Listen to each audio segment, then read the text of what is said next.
Hi, right vision ചാനലിലേക്ക് ഏവർക്കും സ്വാഗതം. അപ്പോൾ ഇന്ന് മുതുകാടിൻ്റെ കാര്യങ്ങളെ കുറിച്ച് തന്നെയാണ് നമ്മളിവിടെ ചർച്ച ചെയ്യാൻ പോകുന്നത്. എന്താന്ന് പറഞ്ഞാൽ ഇവർ സീക്രട്ട് ഏജൻസും സുനിത ദേവദാസും മറ്റുള്ള ഒരുപാട് ചാനലുകളുണ്ട് കേട്ടോ. ഒരുപാട് ചാനൽ എന്ന് പറഞ്ഞിട്ടുണ്ടെങ്കിൽ മുതുകാട് ചായ കുടിക്കാൻ പോകുന്നതും ചോറുണ്ടാൻ പോകുന്നതും കക്കൂസ് പോകുന്നതും പറഞ്ഞ പോലെ എല്ലാം അദ്ദേഹത്തിന്റെ എന്തൊക്കെയുണ്ടോ അതൊക്കെ വലിച്ച് വാരി ഒട്ടിക്കുന്ന പരിപാടിയാണ് യുവമാർക്കുള്ളത്. പക്ഷെ എല്ലാം തകർന്ന് തരിപ്പണമായി. പ്രിയപ്പെട്ട സുഹൃത്തുക്കളെ, നിങ്ങളിത് കാണുന്നുണ്ടെങ്കിൽ മുതുകാടിന്റെ നെഗറ്റീവ് മാത്രം പറയുന്നത് കേൾക്കാനാണ് നിങ്ങൾക്ക് ആഗ്രഹം എന്നുണ്ടെങ്കിൽ ഈ വീഡിയോ ഒരിക്കലും നിങ്ങൾ കാണണ്ട. ഇത് ബാക്കടിച്ച് പോയിക്കോളുക. ഒരാളെ താറടിച്ച് കാണിക്കാൻ അല്ല വീഡിയോകൾ ചെയ്യുന്നത്. അത് ആദ്യമേ പറയാം. പിന്നെ ഇവിടെ എന്ന് പറഞ്ഞിട്ടുണ്ടെങ്കിൽ പലതും നമുക്കറിയാം. ഇപ്പൊ സിനിമേന്റെ റിവ്യൂ ഇടുന്നത് തന്നെ ഭയങ്കര പ്രശ്നത്തിലേക്ക് പോയതാണ്. അപ്പൊ തന്നെ നമുക്കറിയാം സിനിമേന്റെ റിവ്യൂ ഒക്കെ ഇടുന്നതെന്ന് പറഞ്ഞിട്ടുണ്ടെങ്കിൽ നല്ല റിവ്യൂ ഇടാനൊക്കെ ഒരുപാട് പൈസ പ്രൊഡ്യൂസർമാർ കൊടുക്കണം. അതൊക്കെ ഇവിടെ ഉള്ള കാര്യങ്ങളാണ്. ഇവിടെ റിവ്യൂ ഇടുന്നവർക്കൊക്കെ ഇഷ്ടംപോലെ പൈസ പ്രൊഡ്യൂസർമാർ അവർക്കും കൂടി കൊടുത്തിട്ടാണ് എന്ത് റിവ്യൂ ഇടിപ്പിക്കുന്നതും. അല്ലാതെ റിവ്യൂ ഇടൂല. നല്ല റിവ്യൂ ഇടണമെങ്കിൽ പണം കൊടുക്കണം. അത് ഏത് പടത്തിൻ്റെതായാലും ആ ഒരു രീതിയിലേക്ക് പോകുന്ന സിറ്റുവേഷനിൽ ഇപ്പൊ ഈ മുതുകാടിനെതിരെ ഇങ്ങനെ ഒരു പറയുന്നത് ഇവരും എന്തുകൊണ്ടാണ് ഇങ്ങനെ പറയുന്നത്? ഇവർക്ക് എന്താണ് ലാഭം? ലാഭമില്ലാതെ ഇവരൊന്നും ഇങ്ങനെ ചെയ്യില്ലല്ലോ. യൂട്യൂബ് റീച്ച് ആകുക മാത്രമല്ല, അങ്ങനെയാണെങ്കിൽ ഇവർ സ്ഥിരമായിട്ട് നല്ല നല്ല ഒരുപാട് കാര്യങ്ങൾ അല്ലാതെ തന്നെ പറഞ്ഞിട്ട് റീച്ചായ ആൾക്കാരാണ് ഈ കാര്യങ്ങൾ ചെയ്യുന്നത്. അപ്പൊ നമുക്ക് എന്തായാലും ഇതിലൊരു ദുരൂഹത തോന്നും. ദുരൂഹത ഉണ്ട്. എന്താന്ന് പറഞ്ഞാല് അല്ലാതെ ഇവന്മാർ അന്നും ദിവസം എന്ന് പറഞ്ഞിട്ടുണ്ടെങ്കിൽ രായ്ക്ക് രാമാൻ എന്ന് പറഞ്ഞിട്ടുണ്ടെങ്കിൽ ഇങ്ങനെ തുര മുതുകാടിനെതിരെ ഓരോ വീഡിയോസ് ഇട്ടുകൊണ്ടേയിരിക്കുകയാണ്. ചായ കുടിച്ചപ്പം ഗ്ലാസ് പൊട്ടിപ്പോയി, അങ്ങനെ പറഞ്ഞിട്ടുള്ള യാതൊരു തരത്തിലും വില പോവാത്ത ആരോപണങ്ങളാണ് ഇവർ പറഞ്ഞുകൊണ്ടിരിക്കുന്നത്. ആ ആരോപണങ്ങളൊക്കെ പൊട്ടി തകർന്നു പോവുകയാണ്. അതിന്റെ സത്യാവസ്ഥയാണ് നമ്മൾ ഇന്ന് കണ്ടുകൊണ്ടിരിക്കുന്നത്. എന്താന്ന് പറഞ്ഞിട്ടുണ്ടെങ്കിൽ മാജിക് പ്ലാനറ്റിലേക്ക് JS അടൂർ, ജോൺ സാമുവൽ എന്ന് പറഞ്ഞ UN നയതന്ത്ര ഉദ്യോഗസ്ഥനും പിന്നെ സാംസ്കാരിക നായകനായ അദ്ദേഹം ഒരു മിന്നൽ സന്ദർശനം നടത്തി. അതിന്റെ ഫുൾ കാര്യങ്ങൾ അദ്ദേഹം ഫേസ്ബുക്കിൽ ഇട്ടിട്ടുണ്ട്. അത് ഞാനിതിൽ വെക്കാം. നിങ്ങൾ അദ്ദേഹത്തിന്റെ പ്രൊഫൈൽ ഒന്ന് പോയിട്ട് അതൊന്ന് വായിച്ചു നോക്കുക. അതിൽ പുള്ളിക്കാരൻ സത്യസന്ധമായിട്ടുള്ള കാര്യങ്ങൾ അതിൽ പറയുന്നുണ്ട്. എന്തുകൊണ്ടെന്ന് പറഞ്ഞിട്ടുണ്ടെങ്കിൽ നമ്മൾ ഒരു സ്ഥാപനത്തിനെ അടച്ചാക്ഷേപിക്കുന്നവരും ആ സ്ഥാപനത്തിൽ പോയിട്ട് അത് കണ്ടിട്ട് വേണം പറയാൻ. അല്ലാതെ അവിടുന്ന് എന്തെങ്കിലും കാരണത്താൽ പിരിച്ചു വിട്ടവരോ അല്ലെങ്കിൽ വേറെ എന്തെങ്കിലും വിധത്തിൽ അവരെ അവിടെ നിന്ന് ഒഴിവാക്കിയത് എന്തോ കാരണം എന്തോ ആവട്ടെ. ഞാനിപ്പോ ഒരു സ്ഥലത്ത് വർക്ക് ചെയ്യുന്ന ആ വർക്ക് ചെയ്യുന്ന സ്ഥലത്ത് നിന്ന് ഇന്നെ അദ്ദേഹം ഒഴിവാക്കിയിട്ട് ഞാൻ അദ്ദേഹത്തിനെ കുറിച്ച് തുരുതുരാ വൃത്തികേടുകൾ പറഞ്ഞുകൊണ്ട് നിൽക്കുമ്പോൾ നിങ്ങൾ എന്താണ് ചെയ്യേണ്ടത്? എന്റെ വാക്കുകൾ കേൾക്കുക. ഓക്കെ, എന്റെ വാക്കുകൾ കേട്ടിട്ട് ഞാൻ എവിടെയാണോ ജോലി ചെയ്യുന്നത്, ഞാൻ എവിടെയാണോ നിന്നത്, അവിടെ പോയിട്ട് അതിന്റെ സത്യാവസ്ഥ കൂടി മനസ്സിലാക്കേണ്ടതുണ്ട്. പക്ഷെ ഇവരാരും അത് ചെയ്യുന്നില്ല. ഇവരൊരാൾ പോലും അത് ചെയ്തിട്ടില്ല. അതാണ് ഇവിടെ ഏറ്റവും വലിയ അവർക്കെതിരെ ആരോപിക്കുന്ന ആരോപണത്തിലെ ഒന്നാമത്തെ കാര്യം. പിന്നെ CP ഷിഹാബ് എന്ന് പറഞ്ഞ വ്യക്തി ഇതിൽ ഉൾപ്പെട്ടതിൽ വളരെ ഖേദമുണ്ട്. എന്താന്ന് പറഞ്ഞിട്ടുണ്ടെങ്കിൽ അദ്ദേഹം ഒരു ഭിന്നശേഷിക്കാരനായ ആളാണ്. അപ്പൊ അദ്ദേഹം അവരുടെ ഈ നന്മയ്ക്ക് വേണ്ടി മുതുകാട് സാറ് ചെയ്ത ഈ കാര്യങ്ങളെ അദ്ദേഹം ഇങ്ങനെ താറടിച്ച് കാണിക്കാൻ ഈ ഗൂഢസംഘത്തിന്റെ ഒപ്പം നിന്നതിൽ വളരെ ഖേദകരം തന്നെ. സുനിത ദേവദാസ് ഒക്കെ ഇത് വെളുപ്പിച്ച് ഇതിങ്ങനെ ഈ സ്ഥാപനം പൂട്ടിപ്പിക്കാൻ വേണ്ടിയിട്ട് എന്തൊക്കെ പരിപാടികൾ നടത്തി ഒക്കെ തകർന്ന് തരിപ്പണമായി പോവുകയാണ്. യുവന്മാര് ചെയ്യുന്നതൊക്കെ ഓരോ സമയത്തും പപ്പടം പൊട്ടുന്നവരെ പൊട്ടിപ്പോവാണ്. അത്രേ ഉള്ളൂ ഇവരെ ആരോപണങ്ങൾ. മനുഷ്യാവകാശ കമ്മീഷൻ എന്തായാലും അതിന്റെ അന്വേഷണം നടത്താമെന്ന് കേസ് എടുത്തിട്ടുണ്ട്. അപ്പോൾ അതിന്റെ നിജസ്ഥിതി കൂടി നമുക്ക് അറിയുന്നേരം ഇവന്മാരുടെ എല്ലാ കള്ളത്തരങ്ങളും പൊള്ളത്തരമായി മാറും, പൊള്ളയായി മാറും, എല്ലാം പൊള്ളയായി മാറുന്ന നിമിഷത്തിലേക്കാണ് ഇപ്പൊ പോകുന്നത്. അപ്പോ അതാണ് എനിക്ക് പറയാനുള്ളത് നിങ്ങളോട്. എന്താന്ന് വെച്ചിട്ടുണ്ടെങ്കിൽ നമ്മൾ ഓരോരുത്തരും ചിന്തിക്കണം ഇവർ എന്തുകൊണ്ട് ഇങ്ങനെ ചെയ്യുന്നു എന്നുള്ളത്.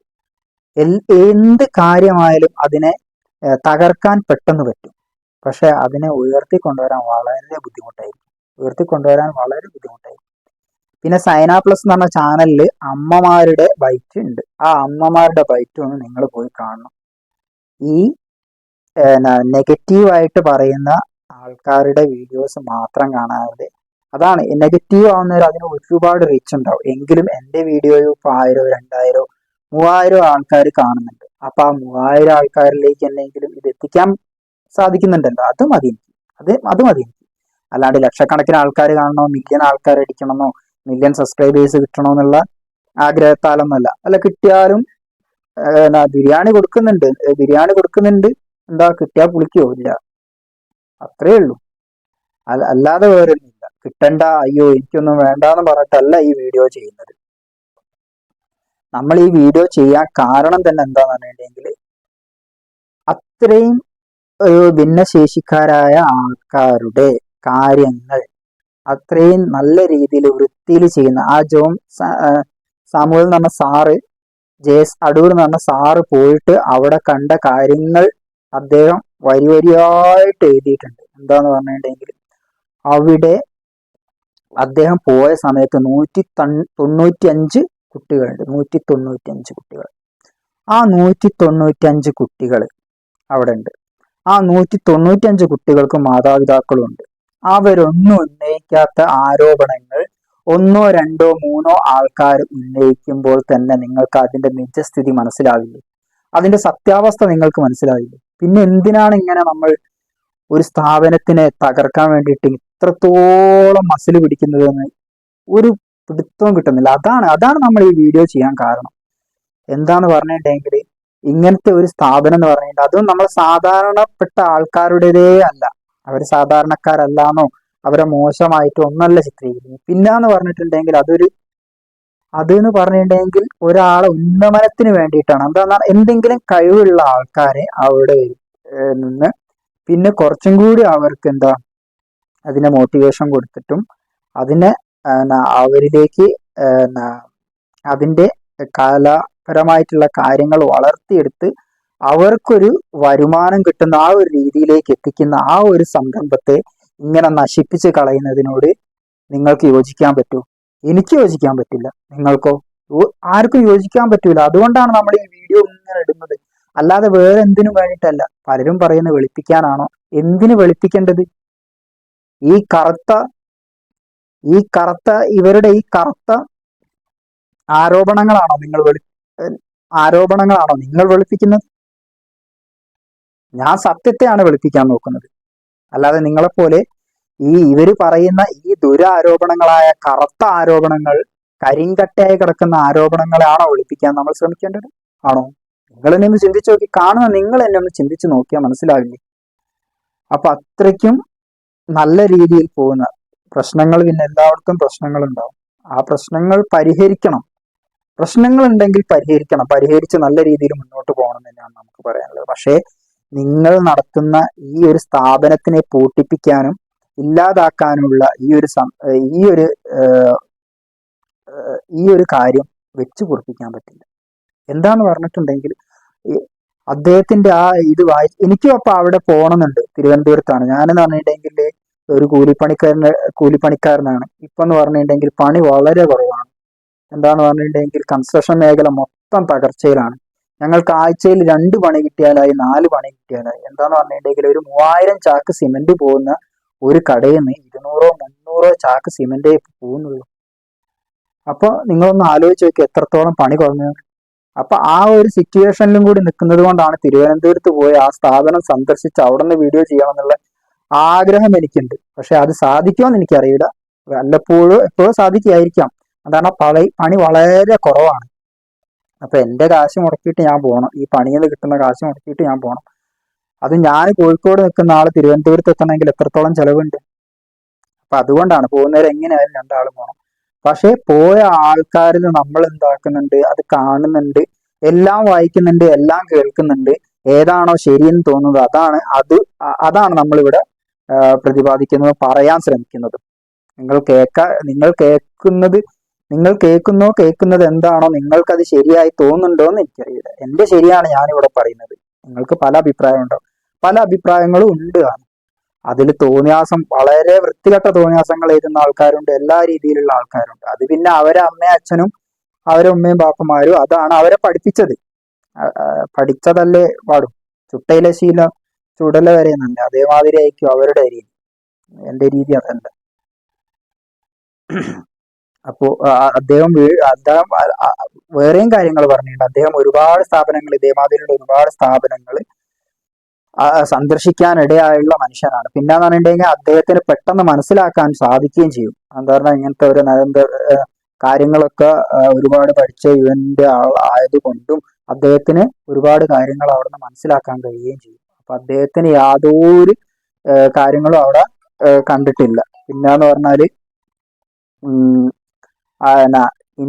ഇന്ത്യയിലുടനീളം അദ്ദേഹം സന്ദർശിച്ചിട്ടുണ്ടെങ്കിലും ഇതേപോലുള്ളൊരു സംരംഭം എവിടെയില്ല. ലോകത്ത് തന്നെ ചിലപ്പോൾ ഇങ്ങനത്തെ ഒരു സ്ഥാപനം, ഇത്രയും ഫെസിലിറ്റി ഉള്ള ഒരു സ്ഥാപനം ഉണ്ടോ എന്ന് തന്നെ സംശയമാണ്. അപ്പോ നിങ്ങളൊന്ന് ചിന്തിക്കേണ്ടത്, ഇങ്ങനെ ദുരാരോപണങ്ങൾ വിട്ടിട്ട് കാര്യമില്ല. തകർക്കാൻ നിങ്ങളെ കൊണ്ട് സാധിക്കില്ല. നിങ്ങൾ ഇനി എത്ര പൈസ, നിങ്ങളെ ബാക്കിൽ എത്ര പൈസ ഇറക്കാൻ ആൾക്കാരുണ്ടെങ്കിലും ഈ മുതുകാടിന്റെ സ്ഥാപനം അവിടെ തന്നെ നിലനിൽക്കും. അത് ഉയർച്ചയിലേക്ക് പോകാന്നല്ലാണ്ട് താഴ്ചയിലേക്ക് പോക്കാൻ നിങ്ങൾക്ക് സാധിക്കില്ല. അതിന് നിങ്ങൾ എത്ര കിണഞ്ഞ് ശ്രമിച്ചിട്ടും കാര്യമില്ല. മനസ്സിലായോ? കിണഞ്ഞ് ശ്രമിച്ചിട്ടും കാര്യമില്ല. നിങ്ങൾക്ക് എത്ര പണം ഉണ്ടായിക്കോട്ടെ, നിങ്ങളെ ബാക്കിൽ എത്ര പണങ്ങൾ കൊണ്ട് ചെരിഞ്ഞോട്ടെ, അത് അമേരിക്കയിൽ നിന്ന് വരുന്ന പണം ആയിക്കോട്ടെ, കാനഡയിൽ നിന്ന് വരുന്ന പണം ആയിക്കോട്ടെ, നമ്മളെ ഇവിടെ അത് തകർക്കാൻ നിങ്ങൾക്ക് കഴിയില്ല. തകർക്കാൻ ഞങ്ങൾ സമ്മതിക്കില്ല. എന്താന്ന് പറഞ്ഞിട്ടുണ്ടെങ്കിൽ ഇവിടെ അങ്ങനെയാണ്, ഓരോന്നും തകർന്നത് അങ്ങനെയാണ്. ഇവിടെ ഒരുപാട് മലയാളികൾ ഓരോ കാര്യങ്ങൾ ചെയ്യുന്നവരും അതിനെ തകർക്കാനാണ് ഓരോ മലയാളിയും ശ്രമിച്ചുകൊണ്ടിരുന്നത്. എല്ലാരെയും അല്ല പറഞ്ഞു കേട്ടോ. പല കാര്യങ്ങളും പലതും വന്നപ്പോഴും ഇവിടെ അതാണ് സംഭവിച്ചിട്ടുള്ളത്. നമ്മളെ ചരിത്രം പരിശോധിച്ചാൽ അതാണ് സംഭവിച്ചിട്ടുള്ളത്. അപ്പോ അതേമാതിരിയുള്ള ഒരു കാര്യത്തിലേക്ക് ഇത് പോകരുത്. കാരണം ഇത് അങ്ങനത്തെ ഒരു ബിസിനസ്സോ മറ്റുള്ള കാര്യങ്ങളോ അല്ല. ഇത് ഭിന്നശേഷി ആയിട്ടുള്ള കുട്ടികൾ, അത് പല രീതിയിലുള്ള പല കോലത്തിലുള്ള ആൾക്കാരുണ്ട്, പല ഇതുള്ള പല ആക്ടിവിറ്റീസും അവിടെ നടക്കുന്നുണ്ട്. അപ്പൊ അവരെയൊക്കെ പരിപോഷിച്ചു കൊണ്ടുവന്ന ഈ സ്ഥാപനത്തെ തകർക്കാൻ ഞങ്ങൾ സമ്മതിക്കില്ല. അതാണ് എനിക്ക് നിങ്ങളോട് പറയാനുള്ളത്. നിങ്ങളതിന് എത്ര ശ്രമിച്ചിട്ടും കാര്യമില്ല. ഞാനിത് ഈ വീഡിയോ ഇങ്ങനെ തന്നെ ചെയ്തുകൊണ്ടിരിക്കും. എനിക്കങ്ങനെ ആരെയും പേടിയില്ല.